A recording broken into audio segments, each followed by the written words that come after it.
Alright, so in this video, I wanted to discuss the sky lobbies and the elevator shafts within both of the Twin Towers, discuss their purpose, how did they work. They were a little bit intricate, and the first thing I wanted to talk about is just the overall design of the elevators and both of the sky lobbies. So you can see the two sky lobbies, one on the 44th floor and one on the 78th floor, identical in both Twin Towers. You also do have the mechanical floors. There's a question that always gets asked a lot. You can see kind of the darker stripes on the Twin Towers. That is where the mechanical floors were. They were located throughout both of the Twin Towers.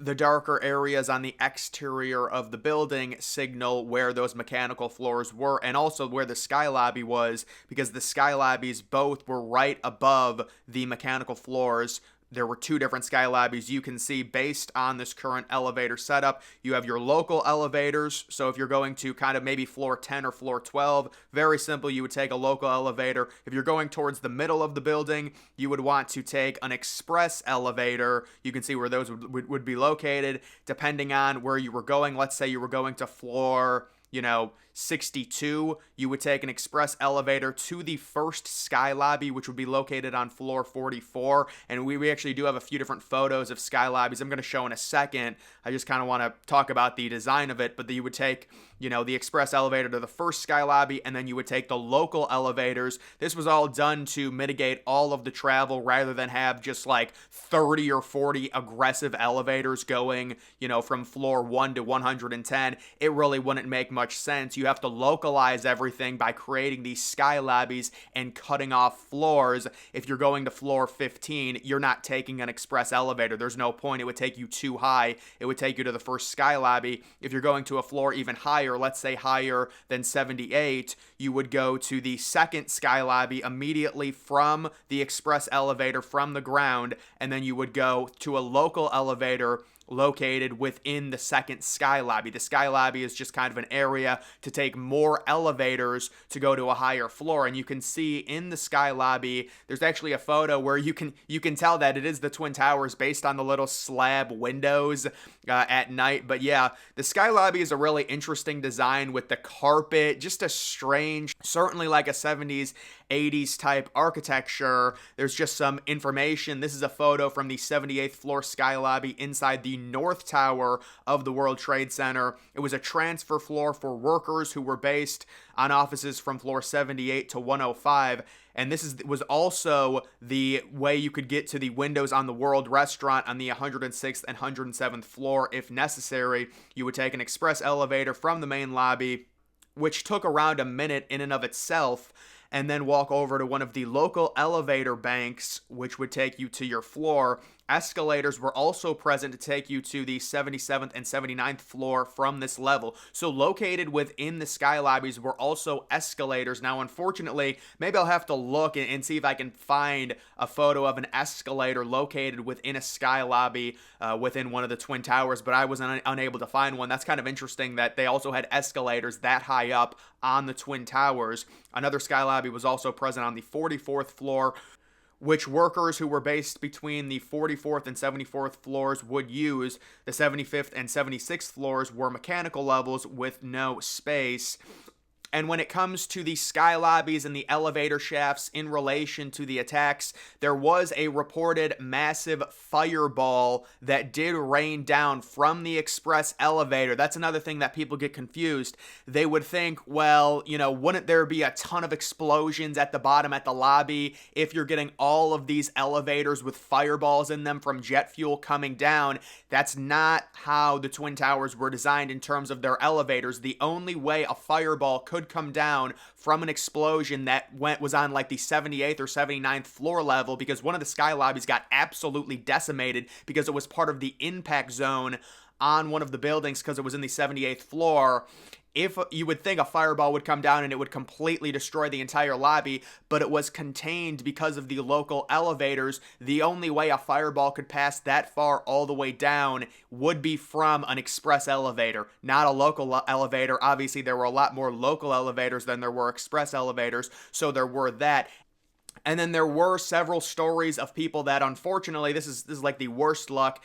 on elevators when the planes actually hit the buildings. 21 people who were locked behind elevator doors fought their way out. About 80 other people in the elevator survived because the doors happened to be open just as the jets hit, or opened automatically without the assistance of passengers. Now, this is a little cloudy to me. I'm not exactly sure how the elevators behaved right when the buildings were hit. You know, did they stop immediately? Did they all just go wonky? Did they open up? Researchers could not find an instance in which emergency workers successfully rescued people from elevators, although some firefighters did die trying. Poor communication among rescue workers meant elevators were ignored. Even after trapped, passengers used intercoms to report their location within the elevators, sometimes only a few feet from firefighters. Most passengers could not save themselves. Safety devices designed to prevent people from falling down the shafts locked people inside the elevators the moment the elevators malfunctioned.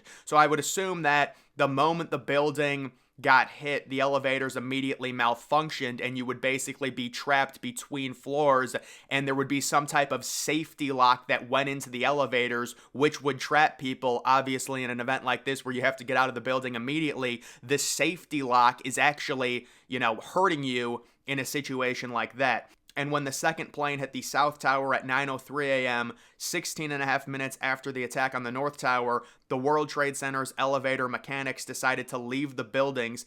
They expected to return later to help the firefighters, but obviously never did. In one way, the elevators played a heroic role that morning. They helped thousands evacuate the South Tower before the second jet hit, but the elevator shafts also became the circulation system of the disaster, carrying death and destruction throughout the towers. Yeah, you would get the fireballs coming down. You would also get the smoke, and it's easier to spread the fires through the elevator shafts as well. The elevator shafts worked like chimneys, funneling unbearable smoke to floors above the crashes. The shafts also channeled burning jet fuel throughout both towers.